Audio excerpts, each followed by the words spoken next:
ராமநாதபுரம் சட்டமன்ற தொகுதியில் போட்டியிடும் தேசிய ஜனநாயக கூட்டணி வேட்பாளர் ஜிபிஎஸ் நாகேந்திரனுக்கு ஆதரித்து பரப்புரை மேற்கொள்ள முன்னாள் பாஜக மாநில தலைவர் அண்ணாமலை வருகை தந்தார்.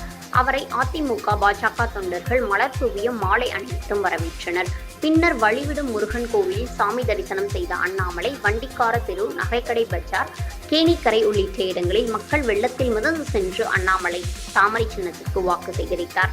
பின்னர் அரண்மனையில் கூடியிருந்த தொண்டர்களிடையே பேசிய அண்ணாமலை, ராமநாதபுரத்திற்கு பாரத பிரதமர் மோடி எண்ணற்ற திட்டங்களையும் நலத்திட்ட உதவிகளையும் அள்ளி தந்திருக்கிறார் எனவும், பாஜக வேட்பாளர் ஜிபிஎஸ் நாகேந்திரனை வெற்றி பெற வைத்தால் ராமநாதபுரம் முதன்மை மாவட்டமாக வளர்ச்சி பெறும் எனவும் கூறினார். மேலும் மக்களின் அடிப்படை தேவைகள் உடனுக்குடன் பூர்த்தி செய்யப்படும் எனவும், மேலும் இங்கு கூடியிருக்கிற தொண்டர்களை பார்க்கும்போது ஜிபிஎஸ் நாகேந்திரனின் வெற்றி இப்போதே உறுதியாகிவிட்டது என்றும் அவர் தெரிவித்தார். அவருடன் மாநில பாஜக நிர்வாகிகள், முன்னாள் அதிமுக அமைச்சர் மணிகண்டன் மற்றும் தேசிய ஜனநாயக கூட்டணி நிர்வாகிகள், தொண்டர்கள் திரளானோர் கலந்து கொண்டனர்.